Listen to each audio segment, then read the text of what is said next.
ये खबर SGT university द्वारा प्रस्तुत की गई है। क्रिकेट की पिच पर छक्के चौके लगाना तो दूर, इन उभरते हुए सितारों की उम्र अब स्कूल या कॉलेज जाने की होती है। लेकिन जब अंडर 19 लेवल पर ही लाखों करोड़ों रुपए और शोहरत दांव पर लग जाए तो कच्चे दिमाग वाले ये युवा खिलाड़ी आसानी से बहक जाते हैं। सोचिए, जिस उम्र में हाथ में बैट होना चाहिए, अगर उस उम्र में किसी खिलाड़ी का नाम ड्रग्स या मैच फिक्सिंग में आ जाए तो क्या होगा। इसी डर को खत्म करने के लिए अब खुद भारतीय क्रिकेट कंट्रोल बोर्ड यानी बीसीसीआई मैदान में उतर आया है। अगले महीने बीसीसीआई की एक बड़ी एनुअल जनरल मीटिंग यानी एजीएम होने जा रही है। इस मीटिंग में एक नए पैनल का ऐलान होगा, नई बीसीसीआई जूनियर क्रिकेट समिति। इस बार इस नई कमेटी को सिर्फ खिलाड़ियों की बैटिंग बॉलिंग सुधारने का काम नहीं दिया जा रहा, बल्कि इन्हें एक बहुत बड़ा और कड़क टास्क मिलने वाला है। ये कमेटी देश के युवा और जूनियर क्रिकेटर्स को ड्रग्स, सट्टेबाजी और मैच फिक्सिंग जैसी बुरी बलाओं से दूर रखने के लिए उन्हें एकजुट करेगी। अब आपके मन में एक सवाल उठना जायज है कि आखिर क्यों उठाया जा रहा है इतना बड़ा कदम। तो बता दें कि एक सीनियर बीसीसीआई अधिकारी ने नाम ना छापने की शर्त पर एक बहुत ही गहरी बात कही। उन्होंने कहा, क्योंकि ये लड़के कम उम्र के होते हैं और आसानी से बहकावे में आ जाते हैं, और आजकल तो अंडर 19 लेवल पर भी बहुत पैसा और फेम जुड़ा हुआ है, इसलिए इन्हें सही गलत की सीख बहुत ही पहले देनी होगी।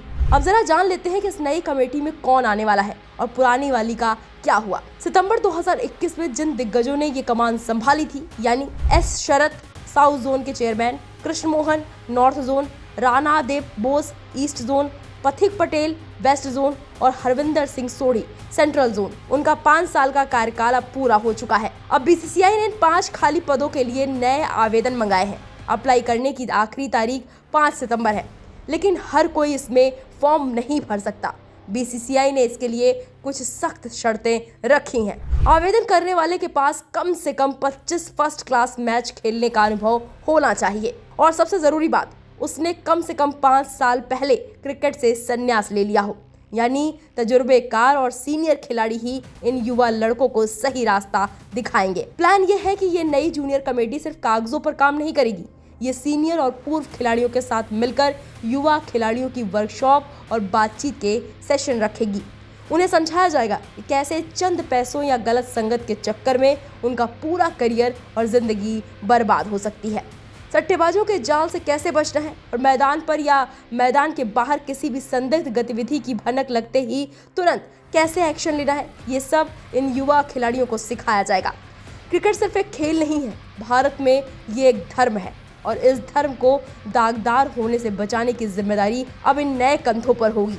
पैसा और शोहरत अच्छी चीज़ है, लेकिन अगर नियत और रास्ते भटक जाएं तो सब मिट्टी में मिल जाता है। बीसीसीआई का ये कदम वाकई तारीफ़े काबिल है, क्योंकि आने वाला कल इन्हीं युवा खिलाड़ियों के हाथ में है। अब देखना ये होगा कि 5 सितंबर के बाद जब इन 5 नए दिग्गजों के नाम सामने आते हैं तो वो युवा क्रिकेटरों को इस दलदल से बचाने में कितना कामयाब होते हैं। बाकी आपको क्या लगता है, क्या कम उम्र के खिलाड़ियों को इस तरह की मेंटोरशिप देना आज के समय की सबसे बड़ी ज़रूरत है? हमें कमेंट करके ज़रूर बताएं। वीडियो पसंद आया हो तो लाइक और शेयर करना बिल्कुल ना भूलें। मिलते हैं अगले वीडियो में, तब तक के लिए जय हिंद।